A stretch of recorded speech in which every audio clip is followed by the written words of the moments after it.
Hello everyone, welcome to Deepshikha IAS Academy.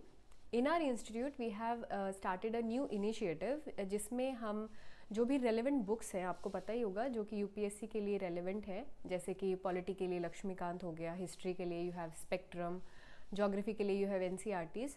तो जो भी बेसिक बुक्स हैं हम इनको कवर करेंगे। Fine. So first of all will be starting off with polity series जिसमें हम लक्ष्मीकांत को ही कवर करेंगे and these lectures will be posted. हम इसको वीकली पोस्ट करेंगे, so you can subscribe and follow us for your preparation updates. And also if you are self studying या फिर आप already you are thinking of starting off this preparation, तो आपको कुछ basics जो हैं आने चाहिए, जिससे कि आपको इसमें काफ़ी हेल्प मिलने वाली है। Fine. So will start off with our polity series. सो इसमें हम लक्ष्मीकांत कवर करेंगे। इन दिस बुक बहुत से ऐसे जो एरियाज़ हैं वो ऑलरेडी कवर्ड हैं, जो कि प्रीलिम्स में डायरेक्टली पूछे जाते हैं। Fine. So will start off with this. So इसमें हम जो फर्स्ट पार्ट करेंगे it will be constitutional framework. All right. So इसमें you will have historical background. This historical background is generally related to the British government of India. Fine. So जो भी acts उस time पर Britishers ने हमारे लिए बनाए हैं, तो उन एक्ट्स को ही हम देखें तो उन्हीं के मॉडल पे जो है constitution is based. So we will study little bit about all those acts and regulations that have come, and then after that you will study about making of the constitution.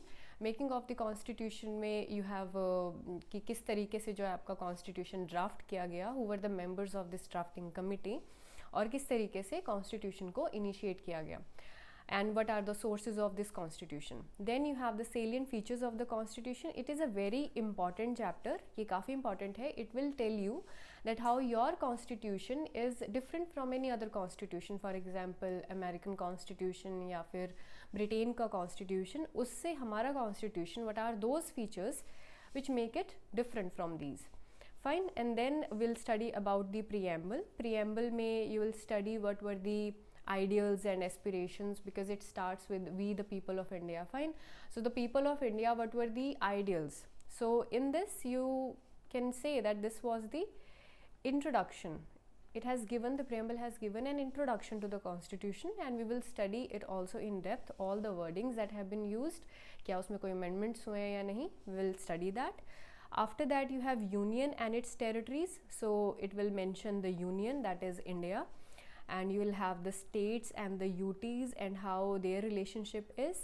We'll know about that. उसके बाद है citizenship. Citizenship में mainly important है that how to attain the citizenship of India and how you can lose it. After that we will study fundamental rights. ठीक है, fundamental rights are also one of the important areas जिसमें कि questions have been asked. See, our major focus is to clear this examination and not to become a graduate or postgraduate in political science. Fine. So हम उसी point of view से पढ़ेंगे which have been asked in the examination.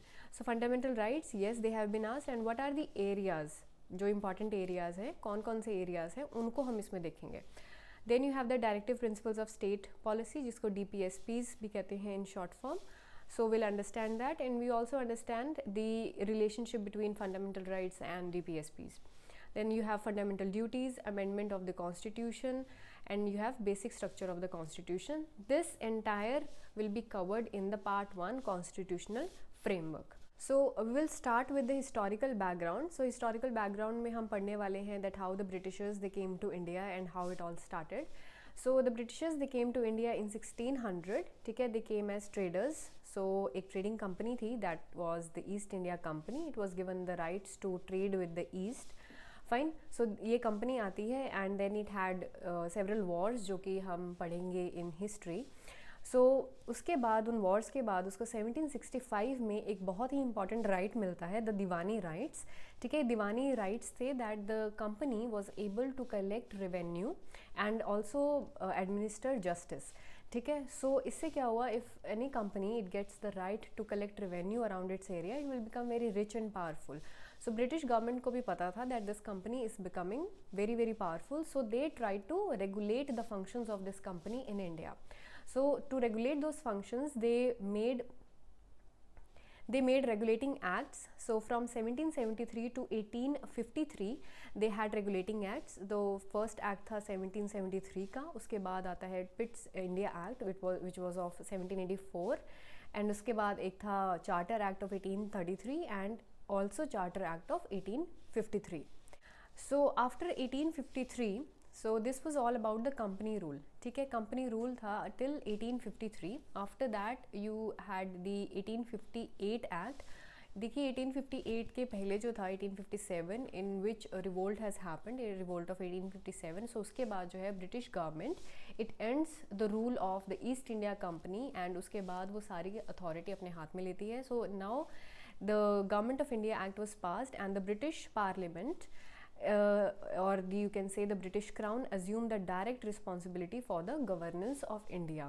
So till 1600 से you can say that 1853 तक जो है East India company जो थी वही regulations बना रही थी, वही सारे acts बना रही थी, फाइन. एंड इवेंचुअली 1858 में जो है डायरेक्टली जो गवर्नेंस ऑफ इंडिया की रिस्पॉन्सिबिलिटी है वो जाती है किसके पास? ब्रिटिश गवर्नमेंट के पास. All right, after that there were some other acts also. For example, there was Indian Council Act. इसमें भी they gave different powers to the different sections of the government. Then after that you have the 1919 Act and 1935 Act. जो 1935 Act, it is a very important act because most of our constitution is based on this act only. ठीक है, so a lot of provisions has been taken from this act. So इसलिए 1935 Act which came at that time, it was very important to frame the constitution.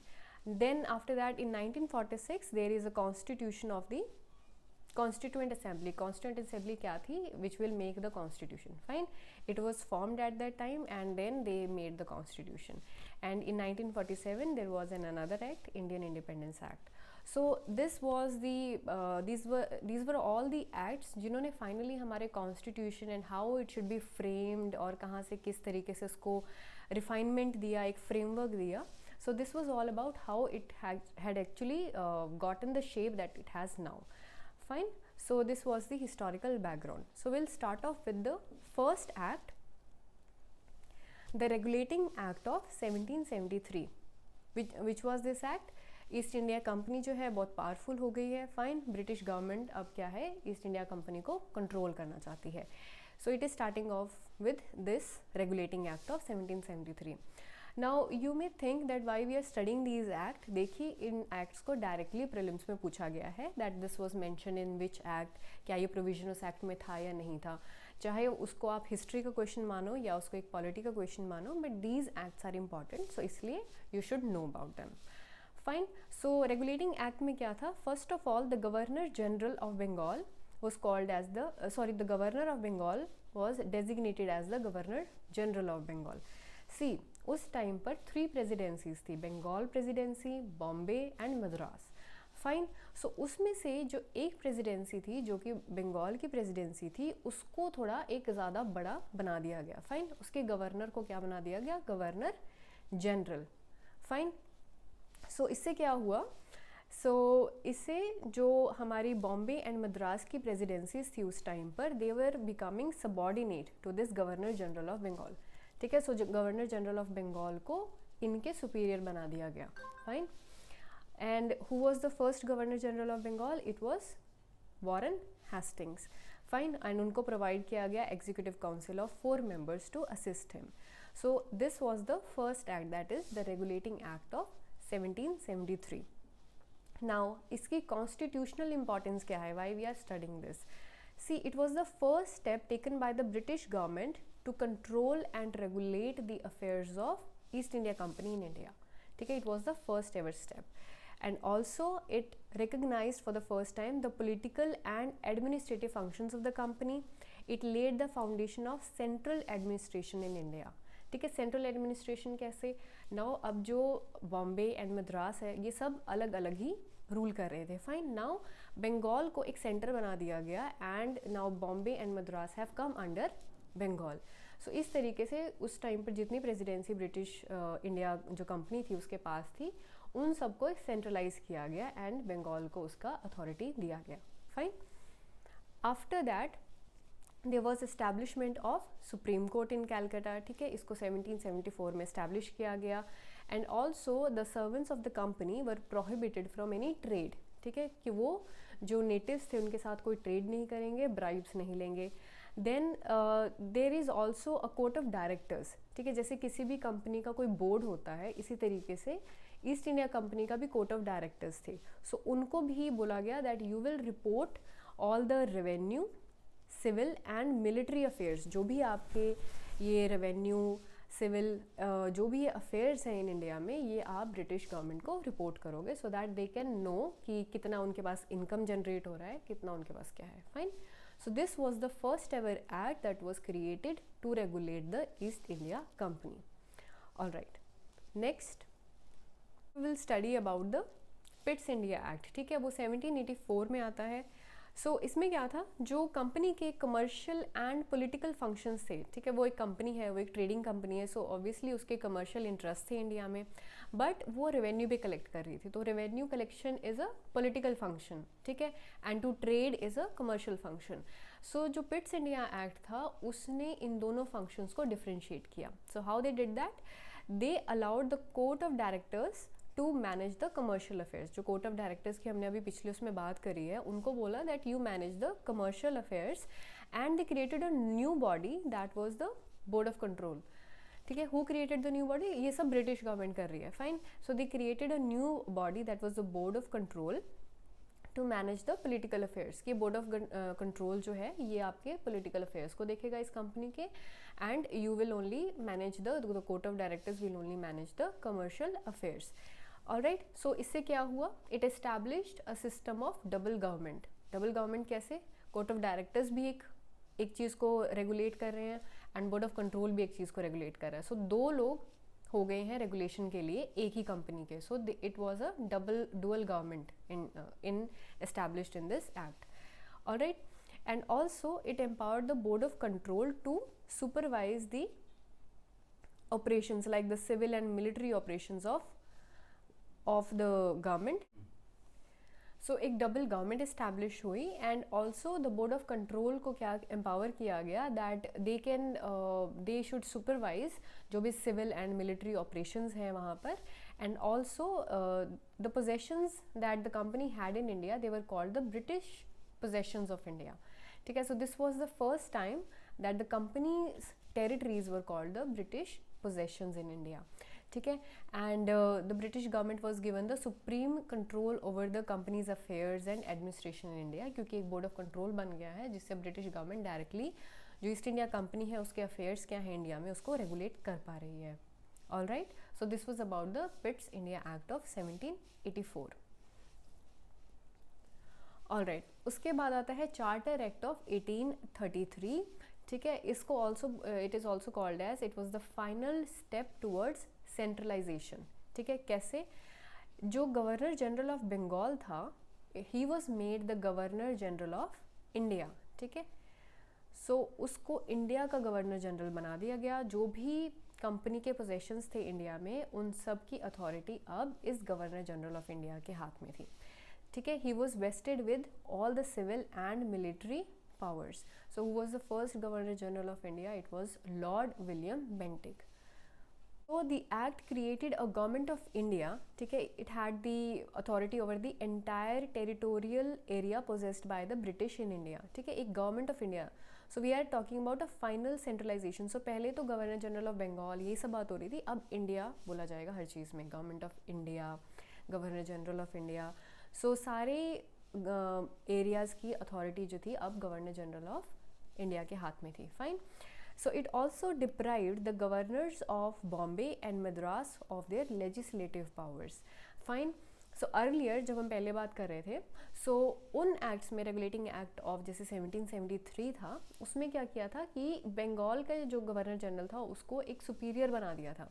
ठीक है, उनकी legislative powers ली नहीं थी but he was superior to them. But इस charter act में they were deprived of their legislative powers. Who? The governor of Bombay and Madras. Fine. And the governor general of India was given the exclusive legislative powers of entire India. All right. And also इसमें क्या हुआ था that the laws made in this were called as acts, ठीक है। जो पहले थे उनको हम क्या कहते थे, रेगुलेशंस बोलते थे, बट इसमें जो है एक्ट्स बोले गए सारे लॉज को। And also East India company became a purely administrative body. So अब जो है उसके कमर्शियल अफेयर्स की तरफ उसका ध्यान नहीं है। They have totally move towards becoming a political power in India, ठीक है। They are moving towards becoming a political power. So it also said that the companies territories जो हैं they are held in the name of majesty. So वही है कि जो अब जो ब्रिटिश गवर्नमेंट है, जो क्राउन है, वो जितनी भी ईस्ट इंडिया कंपनी के पोजेशंस थे इंडिया में, उन सब पर अपनी अथॉरिटी एस्टैब्लिश कर रहा है धीरे धीरे इन एक्ट्स के थ्रू।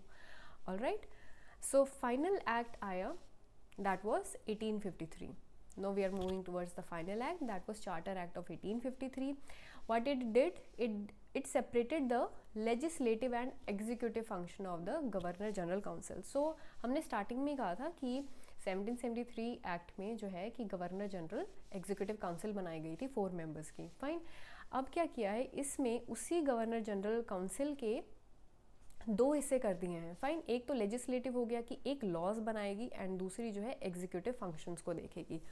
ऑलराइट, सो यहाँ से you can see that how a framework towards a constitution is being build up. Fine, जैसे आपको एक एरिया है, हमारे पास एक पार्लियामेंट है जो कि लेजिस्लेटिव बॉडी है, then there is a council of minister जो कि एक एग्जीक्यूटिव बॉडी है। तो इसी तरीके से ये जो चार्टर एक्ट ऑफ 1853 है, उसमें भी एक लेजिस्लेटिव एंड एग्जीक्यूटिव जो है फंक्शंस जो है गवर्नर जनरल काउंसिल के सेपरेट किए गए। And it added 6 new members called as legislative councillors to this council, and established a separate governor general legislative council which came to be known as Indian Central Legislative Council. ठीक है, सो इसको एक तरीके से आप सोच सकते हैं जैसे आपके राज्यसभा लोकसभा है, उस तरीके की एक उस टाइम पर एक लेजिस्लेटिव काउंसिल बनाई गई 1853 में। Okay, so this council functioned as a mini parliament. Fine, and it adopted the same process, same procedure as the British parliament. ठीक है, एक मिनी पार्लियामेंट बन गई है इस टाइम तक। So it was the last in the series of the charter act. ठीक है, it was a significant constitutional landmark in terms of कि उसकी कॉन्स्टिट्यूशनल इंपॉर्टेंस क्या थी। सो इट ऑल्सो एडेड कि जो लेजिस्लेटिव फंक्शन है एक सेपरेट फंक्शन होगा, ठीक है, गवर्नमेंट ऑफ इंडिया का। And it also added open competition for the selection and recruitment of civil servants। ठीक है, Indians could also take part in this। इसमें मैकॉले कमेटी थी जो कि इंडियन सिविल सर्विस के लिए बनाई गई थी 1854 में। सो द ICS जो हम सुनते हैं, it came into form through this charter act of 1853। And after that जो ब्रिटिश गवर्नमेंट थी, इट डिड नॉट स्पेसिफाई कि कितने पीरियड तक जो है कंपनी का रूल चलने वाला है। So it was an indication कि it can end any time soon. ठीक है, ईस्ट इंडिया कंपनी से ब्रिटिश गवर्नमेंट फाइनली कुछ टाइम बाद जो है अथॉरिटी लेने ही वाली थी। Alright, and it also for the first time local representation दिया गया था। जो हमने इंडियन लेजिस्लेटिव काउंसिल की बात करी है उसमें लोकल रिप्रेजेंटेशन दिया गया। So we have talked about कि जो अगर 1600 से हम बात करें, जो हमने हिस्टोरिकल टाइम पीरियड पढ़ा है, सो 1600 से जो ईस्ट इंडिया कंपनी इंडिया में आती है, फिर उसकी रेगुलेशन स्टार्ट होती है। एंड 1773 से 1853 तक जो है we can say that it was the rule of East India company. इसके बाद में जो है ब्रिटिश गवर्नमेंट का रूल आता है, एंड वो अपने एक्ट्स लेकर आती है, जैसे कि हमने बात करी थी, इंडियन काउंसिल एक्ट आता है, government of India act of 1919, 1935। ठीक है, ये सारे एक्ट्स जो आते हैं, तो इनको पढ़ने के बाद will move on to the main जो हमारा प्रोसेस में जो सबसे इम्पॉर्टेंट एरिया है, that is the constitution. Will move on to that. Fine, so this was all about this charter act. So जो कंपनी रूल है इट एंड्स हियर, एंड जो बाकी है वो हम करेंगे नेक्स्ट लेक्चर में कंटिन्यू। Thanks a lot.